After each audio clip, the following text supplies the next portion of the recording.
இப்ப கண்ணன் ஓடிக்கொண்டிருக்கிறான். எப்படி ஓடுறானா?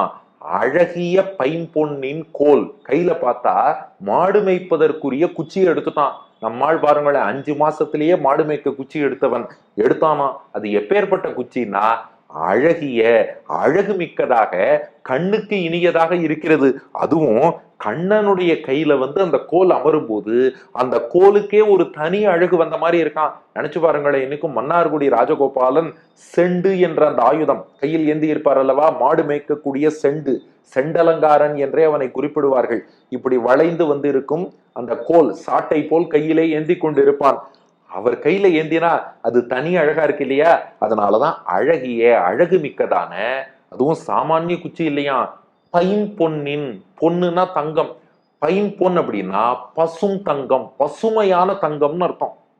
அப்படிப்பட்ட பியூர் தங்கம், புதிய தங்கம், பசுமையான தங்கம், அழகாவும் இருக்கு, பசும் தங்கத்தால் செய்யப்பட்டிருக்கு, அழகிய பைம்பொன்னின் கோல். அப்படிப்பட்ட மாடு மேய்க்கக்கூடிய கோலை, அந்த குச்சியை, அந்த ஸ்டிக், அந்த சாட்டை, அதை கையிலே ஏந்தி கொண்டான். எப்படி?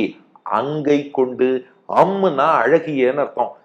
கை அப்படின்னா அழகான கை.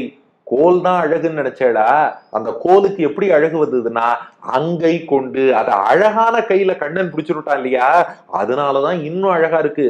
அது மட்டும் இல்லையா, கண்ணன் அந்த கோலை பிடித்து இருக்கும் விதத்தை பார்க்கும்போது அவன் கைக்கு இன்னும் அழகு கூடின மாதிரி இருக்கான். மணவாள மாமுனிகள் இங்க ரொம்ப அழகா வியாக்கியானம் பண்றார். அவன் கைய வெறும்னு வச்சிருந்தாலே அதுக்கே திருஷ்டி சுத்தி போடணும், அவ்வளவு அழகான திருக்கரம். ஏன்னா அந்த புறங்கை பார்த்தேன்னா ஒரு கருநீல வண்ணத்துல இருக்கும், உள்ளங்கை பார்த்தேன்னா இளஞ்சிவப்பு பிங்க் கலர்ல இருக்கும், அத்தோட இந்த விரல்கள் நகங்கள்லாம் பார்த்தேன்னா அப்படி ஒரு வெளுப்பு வண்ணத்துல இருக்கும். அந்த கலர் காம்பினேஷனே கண்ணனுக்கு எவ்வளவு அழகா இருக்கு பாருங்களேன். கண்ணனுக்கு திருமேனிலேயே அந்த கான்ட்ராஸ்ட் பரபாகம்ங்கிறது எங்க இருக்கும்னா, அவனுடைய அந்த திருக்கரத்தை சேவிக்கும் போதுதான் இந்த பக்கம் கருநீலம், இந்த பக்கம் இளஞ்சிவப்பு, இங்கே வெண்மை, எல்லாம் அப்படி கலந்து ஒரு இடத்தில் வருகிறது அல்லவா.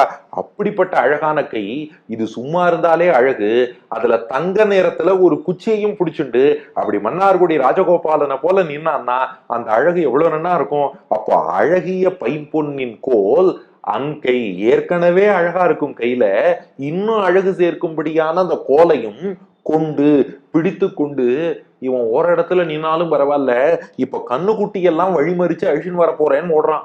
பொதுவா மாடுகள் கூட கொஞ்சம் மெதுவா நடந்து போகும். இந்த கன்று குட்டிகள் இருக்கே துள்ளி துள்ளி ஓடும்.